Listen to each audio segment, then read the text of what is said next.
It failed you. Welcome to the Village Oak Tree. Um, I wish you 1,000 welcomes for June 30th here. This is just kind of an off the cuff video that I'm doing because, I did one before titled I'm Angry. Well, now I'm just tired. So I'm your host, Terrence O'Donnell. And first, I want to thank everyone who is watching or listening for joining me today. So I just have a quick message to talk about a minor change and describe how tired I am of everything we are hearing in the news right now. First, a minor announcement. It really has little effect on this show other than a slightly bruised ego.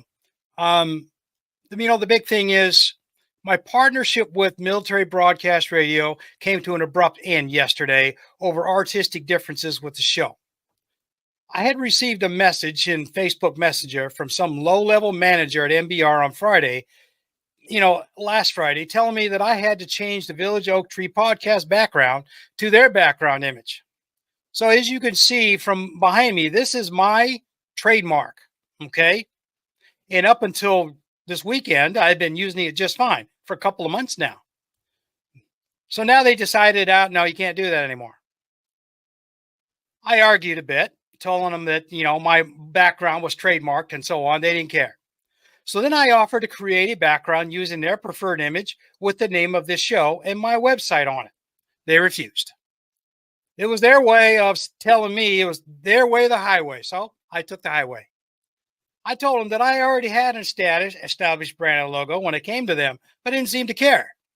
It was obvious at this point that they wanted to take my content and make it their own. I refused, and so here we are. Well, this is no real loss. As far as I'm concerned, their programming was not really a good fit for me anyway. I used to cringe when I caught some of their shows on Facebook or Instagram. I never made a dime out of my efforts and I tried to be a team player, so I won't lose any sleep over it. I do feel a little let down, though, because they decided to take the high road with me after a couple of months worth of shows I sent them for free. They should have said something right from the get-go.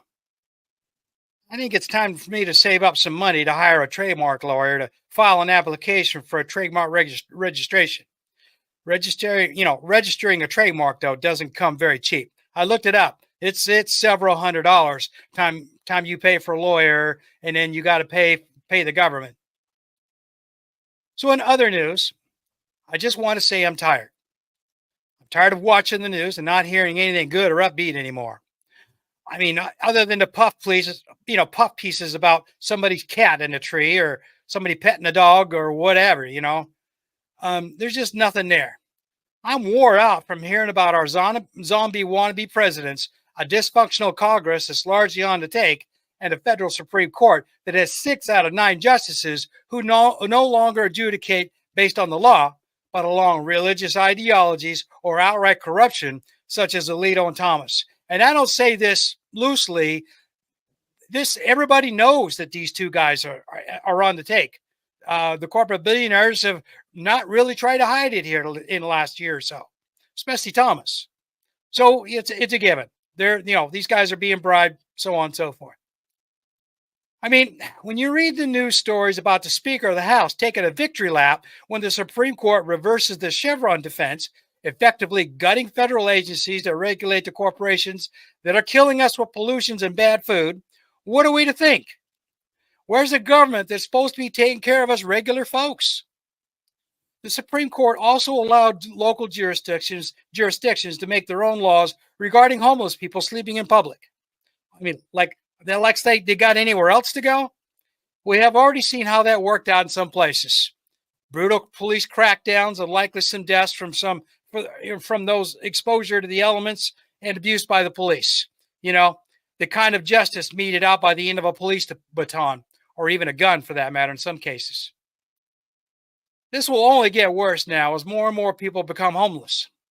With a major recession coming, and I've been saying this for a while, and I get my information off the internet just like you can, the number of homeless may even exceed those from the 1930s.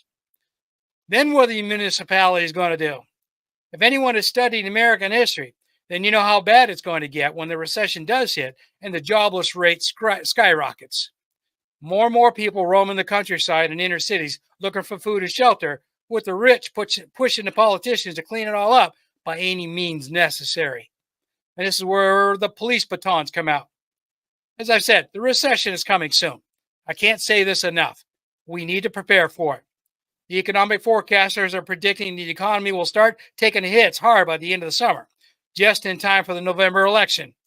As historians also know, it's rare for a presidential incumbent to get reelected during a recession. With Biden's current status after the horrible debate the other night, add in a major economic downturn, and Trump will win very handily. It's kind of a no-brainer. We all know how that's going to turn out if he gets elected. He was in full form the other night at the debate. Everything he said was a lie, and he didn't care. At least he could articulate, though, despite not knowing the difference in realities. Trump lives in his own little world and wants to expand that to the rest of the United States with the help of the MAGA cult, which has seriously infested the congressional houses, especially the House of Representatives. If the MAGA Republicans do take over the Congress here this year, the U.S. will not last through the next 4 years intact. That's pretty much a given. Then, as we don't have enough problems to worry about, the U.S. government is lying to everyone about the wars overseas that they are involved with. The U.S. has boots on the ground in Ukraine and Gaza. I'm sorry, that they are. They won't admit it, but the evidence is all over the place if you look in the dark places of those battlegrounds. And I'm talking about independent news journalists who are finding this stuff out, and they are reporting it on some back channels. They aren't wearing any uniforms, and they're labeled as contractors. And Biden just authorized a bunch more to head for Ukraine. But they are special operators nonetheless. Make no mistake, okay? They're no different than sending an SF group or Delta Force. These guys just operate under a little bit different set of rules. So what's going to happen when Russia decides to start taking some of them out? There won't be any fallen soldier ceremonies at Dover Air Force Base, that's for sure. Their records will disappear, and any survivors will be stashed away until their wounds heal. Then they will disappear into U.S. society like so many others have in the past. And maybe in a year, a couple of years, one of them will break out and do a book deal or something. You know, that's usually how it's been going the last few years. As for those operators in Gaza, they will remain part of the shadow army that the U.S. has, part of the CIA and NSA cadre, doing the bad things that the U.S. thinks needs doing while trying really hard to stay out of sight. Can anyone say war crimes 3 times in a row? Yeah, well, I say that only because when they had that hostage rescue here a couple weeks ago, and the IDF rescued 4 hostages, killing 274 Palestinians in the process, video leaked out of possible operators in these aid trucks that the IDF used, and which is a war crime, to rescue these hostages. And they were seen standing outside these trucks. And yet that got covered up very quickly. So they are there. Okay. Trust me. They are there. They're just covering it up really, really good. So the big thing is having seen some of that in my past, because I used to work for special operations, seeing these videos and hearing the witness statements from Palestinians just makes me so sick and tired in the head. I have a pretty good idea what's coming for the U.S. in the near future. I remember the recessions of the past, especially 2008.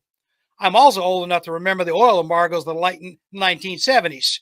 Odd and even gas days, lines 2 blocks down trying to get gas when it was your day to get gas, and so on and so forth. And a lot of other bad things happened back then as well. I'm trying to prepare for it, both mentally and physically. I'm moving some emergency money around to protect it. I'm making a list of non-perishable foodstuffs and stocking up on ammunition. We are growing more sustainable vegetables in our little garden this year and plan to expand it a bit now next year. But there's only so much a person can do, though. Ultimately, all the body can do is prepare as best one can and try to pick things up on the other side, if you can. I'm prepared now to lose the current standard of living I have now. I've been dirt poor, so I already know what it looks like firsthand. As in dirt poor, like you were a little worried about where your meals were going to come from, and living in a ramshackle house, so on and so forth. So I'm expecting to lose a lot in the next few years after next January. It doesn't really matter who becomes president.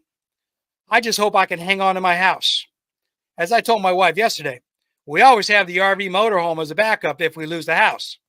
If a lot of the banks go insolvent, as the economists are predicting, my mortgage may take a hit.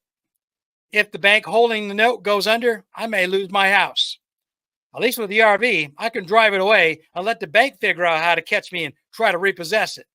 If things get that bad, the banks will be too busy to worry about me and a lot of others like me. Then, to add more to the plate of bad news, there's a hurricane that just formed up in the Atlantic, southeast of Barbados. We all know that 'tis the season, and the weather predictors are saying this part of the world is expecting a very active season. They've been saying this for a couple of months now.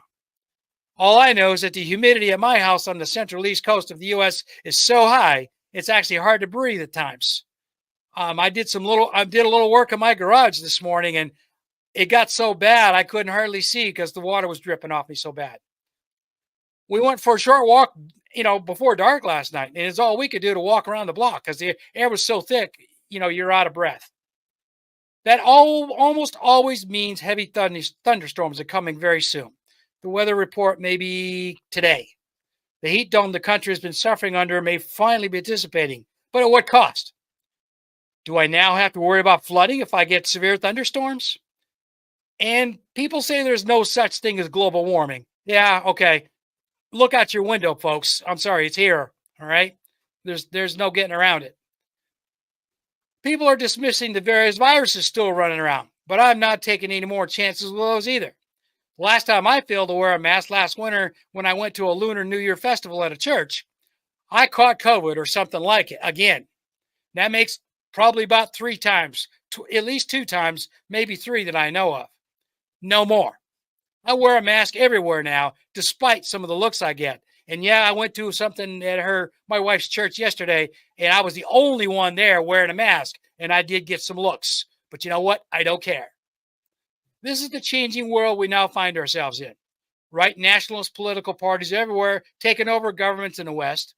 Canada's Trudeau is in trouble now. France is in big trouble. Germany is trying violently at times to stave out the right-wing nationalists there and in Austria. Spain has had their little spat with their right-wing nationalist parliamentarians. We don't even have to talk about Italy, Hungary, or a couple other EU countries that are already on the right side of the divide. The EU is headed for a breakup soon. If the U.S. economy does go bust within the next couple of years as predicted, they will either go down with us or become the new best friends with China and Russia, which they are already starting to do. I will give even odds on which direction they go to save themselves. Think about that. So now you know why I'm feeling so depressed. It's not just the oppressive humidity, although that's probably having something to do with it. How many people listening to this are feeling the same way? Or do you live in a small bubble made up of immediate family and close friends and shut out the world until it bites you on the backside, which it's starting to. I'm sorry, people. It is starting to. Maybe not hard yet, but it's coming. So I'm going to leave everyone with that thought as we head into another work week full of more surprises and likely some heartache. So that's all I've got for you. I would ask you please to subscribe, like, and reply if you wish to help promote these thoughts that I say out loud. I'm not afraid to say the quiet part out loud. Are you? Thank you for listening. Sláinte. While I still have your attention, I want to tell you about how you can support this podcast and my efforts in general. This podcast will continue to remain free to subscribe to on all the major mobile podcast apps, on my YouTube channel, Krana Biha, and for the first 30 days on my Substack page, Krana Biha, the Tree of Life at Substack.com. With that in mind, I'm asking for donations of any amount. I decided that I would rather ask for donations instead of charging subscriptions, so everyone has an opportunity to watch or listen to this podcast everywhere in the world. All I'm asking for is help in defraying the cost to produce and distribute this podcast and maintain my website. I have set up a donation tab on the Village Oak Tree webpage at rss.com and a donation page on my website at www.kranabiha.com, which are all linked to PayPal for your security. This way you can use any currency you wish from around the world, providing PayPal is available to you. Any amount's appreciated. Now, about my website. Easiest way to find it is to copy it from the background behind me if you're watching this video. If you're listening to an audio version, copy the website name from the podcast logo shown. Search for it and enjoy your visit. Lastly,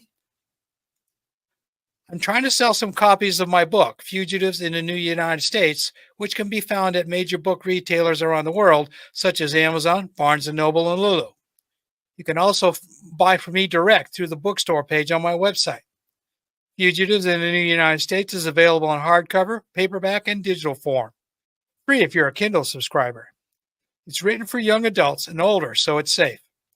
If this were a movie, it'd be rated PG. Look for Fugitives in the New United States at your favorite book retailer and enjoy it. If I sell enough, I'll find the time to write the second book in this series. So I want to thank you for your support, even if it's just a like and a subscribe on my social media accounts.